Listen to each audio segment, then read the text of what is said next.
कधी कधी असं एक संधी येते, आपली इच्छा पूर्ण करत असताना रोज जरी आपल्याला जरी विचारायचं तर त्या महाराजांच्या इच्छेला उत्तर कोणी दिलं नाही. सोमवार दिवस होता आजच्या सारखा. नाथ महाराज महादेवाच्या देवळात गेले आणि महादेवाच्या देवळात त्या महात्म्याच्या पाया पडल्यावर सांगितलं, श्री संताची माथा चरणावरी साष्टांग हे करी दंडवत. दर्शन घेतलं. सांगितलं, बाळा एवढ्या 6 वर्षाच्या मुलाला दर्शन घेतलंय, काय मागायचंय तुला? माग. संत उदार उदार बघले आनंद भांडार देते आली आसला. त्याने सांगितलं, मला काय नकोय,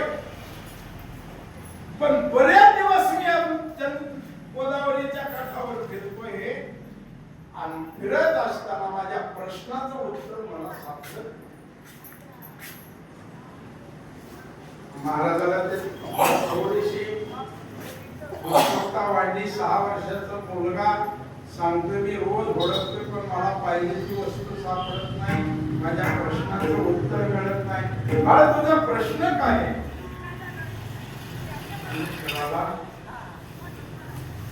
अनेक संप्रदायाचे, अनेक जातीचे, अनेक धर्माची माणसं या पैठण क्षेत्रात येतात. कोणाचा फळ वेगळा आहे, कोणाचा मठ वेगळा आहे, कोणाची दिंडी वेगळी, कोणाचा वेश वेगळा आहे, कोणाचा मंत्र वेगळा आहे, कोणाचा पेहराव वेगळा आहे, कोणाची साधना वेगळी आहे.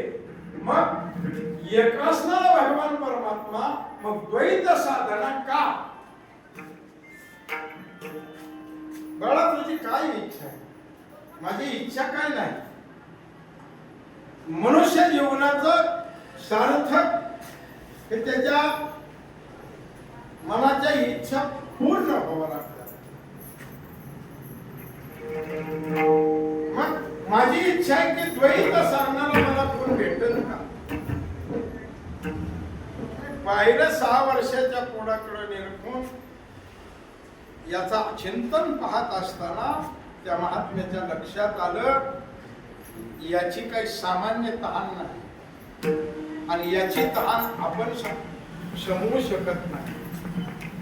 याला आपण पोट भरू देऊ शकत नाही.